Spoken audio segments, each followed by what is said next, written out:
is a type of verb that it hasn't got a complete meaning alone, so it must go with another verb to express a modality, okay?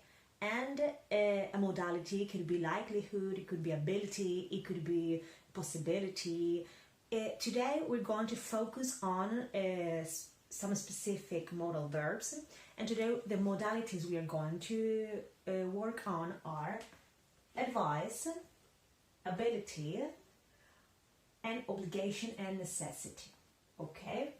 So there are three things that a modal verb has got in common with the rest of modal verbs. We're going to focus on the modal verbs in the present, okay, or the basic modal verbs. And these are, first of all, the first thing is that they are auxiliary verbs. So it means that they must be followed by the main verb, okay? This main verb must be in the infinitive. And as an auxiliary verb, it can form the negative and the question by itself, okay, with no need of other auxiliary verbs. So it's an auxiliary verb, so it can form the negative and the questions. And the third thing is that it's neutral. So the modal verb doesn't have a third person singular s. So the same word is used for the first person, the second person, the third person singular, and the plural. Okay? So these are the three things that a modal verb has got in common. So we're going to start with the modal verb that is used to express advice. Advice is consejo, okay? And this verb is the verb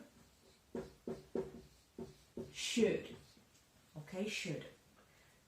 So this verb can be used in the affirmative, in the negative, and in the question. Okay, so for example, I can say, I should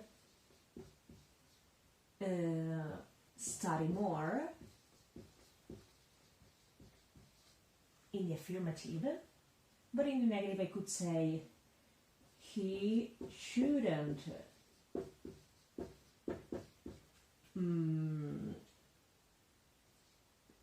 sleep late.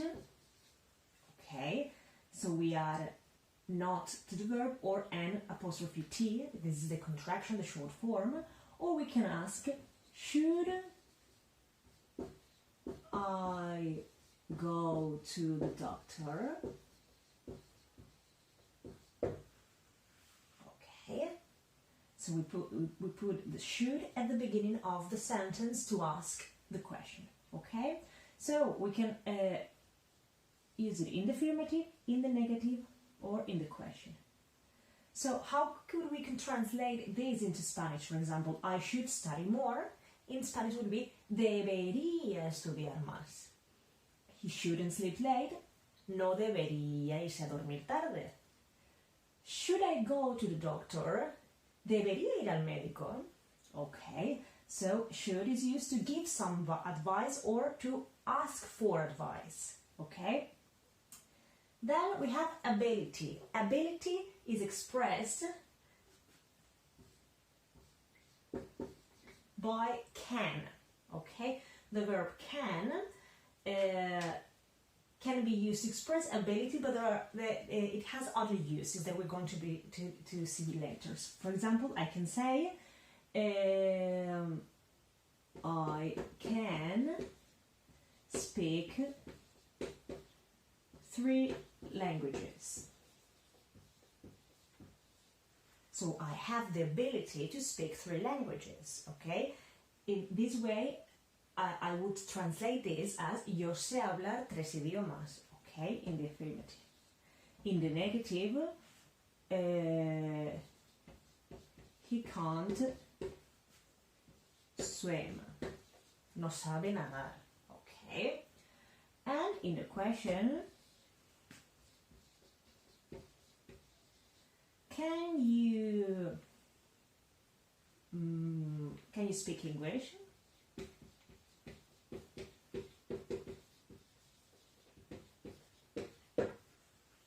¿Sabes hablar inglés? Okay. So, if I want to turn this sentence into the past, I can use the past of can is could. So in order to say yo sabía hablar 3 idiomas, I could say I could speak three languages. Or él no sabía nadar cuando tenía 3 años. He couldn't swim when he was 3. ¿Sabía él hablar cuando tenía 1 año? Could he speak when he was 1? Okay, so this is the same verb, but this is in the present and this is in the past. Okay, and these two verbs can also be used, for example, in the interrogative way to ask for permission or for a request. For example, can you open the door, please? Or can I come in? If you want to be more formal, you can say, could I open the door? Could I come in? That is more formal. So could, this way, in this case, it would be used in the past, but to be more formal. Okay? And the last modality we're going to see is obligation and necessity. In order to express obligation, we have the verb must. Okay? And this verb can be used also in affirmative, in the negative, and in the question. But in the affirmative, I can say, I must do homework every day. Okay, this is an obligation. Yo debo hacer los deberes todos los días. Obligation. But if I write a sentence using the negative of must, for example,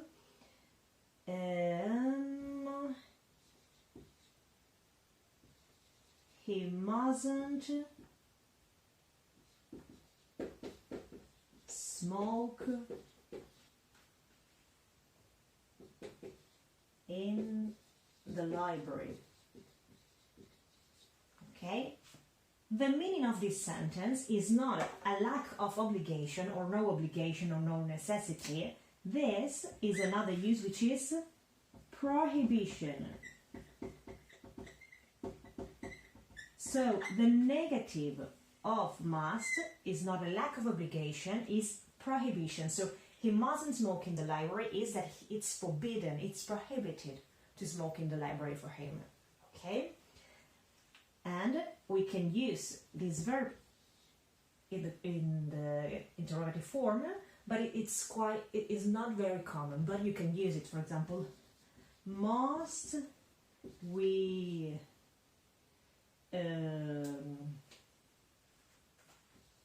do our homework today? It could be possible, although this is not very common.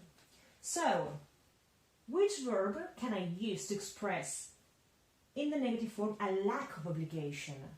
So this is when, in order to express obligation or necessity, we can also use 2 other verbs, which are called semi-modals and are have to or need to. These 2 verbs called semi-modals because they don't follow these 3 rules, just one. They are followed by an infinitive verb, but they need other auxiliary verbs to form the negative and the questions, and they add the s for the third person singular, so they can be conjugated. So, for example, I can say I have to do my homework every day. But, for example, if instead of using I want to use he or she, third person, instead of have to, I would use the third person has. She has to do her homework every day, or he has to do her homework. And in order to use the negative, we need to use don't, because we are in the present, or doesn't. So, for example, in order to say the negative of I must do homework every day or I have to do homework every day, I would say I don't have to do homework, or he doesn't have to do her homework every day. Okay? And it's the same with need. I would say I need to do my homework and he needs to do her homework. And in the negative, I don't need to do my homework. He doesn't need to do his homework. Okay, so I would use these two verbs to form the negative of obligation, a lack of obligation or a lack of necessity. Lack is falta de, okay? No obligation or no necessity. So this is when we use these two verbs to express the same, because both are used to express obligation or necessity, okay? But they are semi-modals, they only follow one of these rules. Okay, so this is what we're going to see today. Just these verbs, should, can or could, that are used to express ability, should to express advice, must, have to, and need to, used to express obligation and necessity, and mustn't to express prohibition. Okay, I'm going to stop here, and this is like the basis of the modal verbs. Now, if you want to broaden more your knowledge of modal verbs, you can go to your workbook page 103 and 104, and there is an in-depth explanation of what I've just said. Okay, so if you have any problems, send me an email or a message in Classroom, and I'll see you next week in the video conference in our online session. So, bye-bye.